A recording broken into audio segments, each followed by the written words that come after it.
médecin ghanéen, quand j'étais à Cusco, il y avait un grand institut de médecine tropicale, et il était venu, et il me racontait un jour, ils ont travaillé dur en service obstétrique, en chirurgie obstétrique.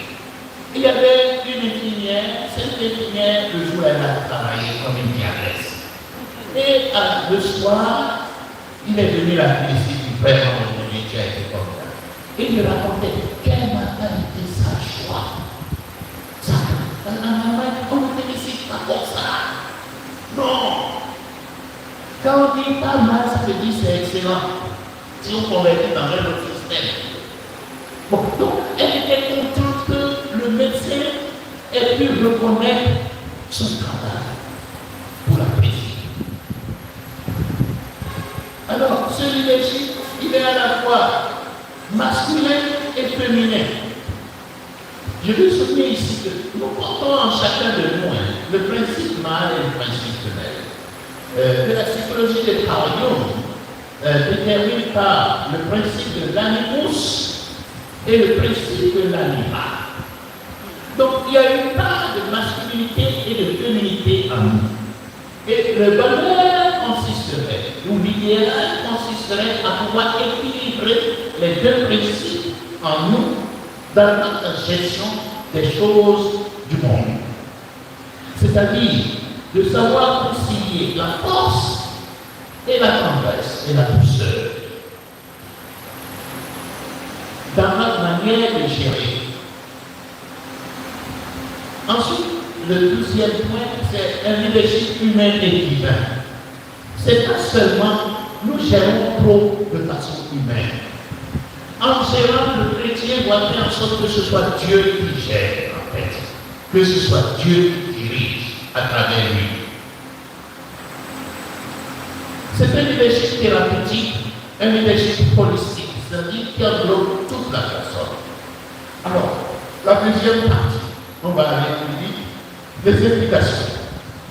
Nous avons les implications sur notre compréhension de Jésus-Christ. Jésus-Christ, il était Dieu et il s'est fait petit pour nous sauver. On en a bien parlé. Nous devons construire une église plus fraternelle, une église synodale, comme on le dit. Bon, moi j'ai dit non plus qu'avant, je n'ai pas dit synodale à terre. J'ai reconnu qu'on parle de synodalité. L'un des grands problèmes de notre église que le pape François est en train de combattre, c'est le cléricalisme. Et vous y contribuez vous-même en dénigrant presque les prêtres. Et aussi, quand le célibat n'est pas bien assumé, on est aussi content d'avoir des petits enfants qui vous sont obéissants dans les paroisses et qui papa. Moi, on m'appelle papi. J'ai combattu en fait, j'ai échoué au.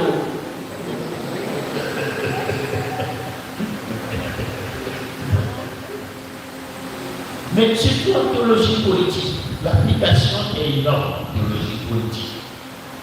Donc, si on appliquait ça un peu dans notre pays, on n'aurait pas tant de conflits, de tout le monde veut être chef, tout le monde veut diriger, etc. Ce n'est pas la magistrature suprême qui est nécessairement. C'est qu'on a codifié le pouvoir politique.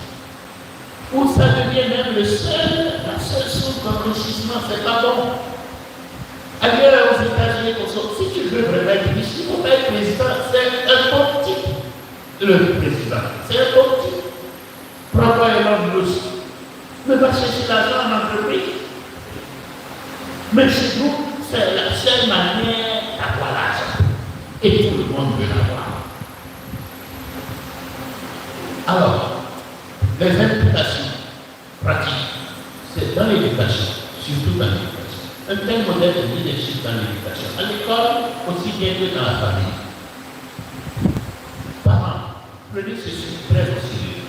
Pouvoir dire chaque fois que vous êtes en difficulté, il ne s'agit pas d'aller gâter les enfants. Mais il faut que le Christ grandisse en lui. Et que moi, je dis, la plus grande tentation des parents, c'est consciemment au monde de s'imposer comme le Dieu des enfants.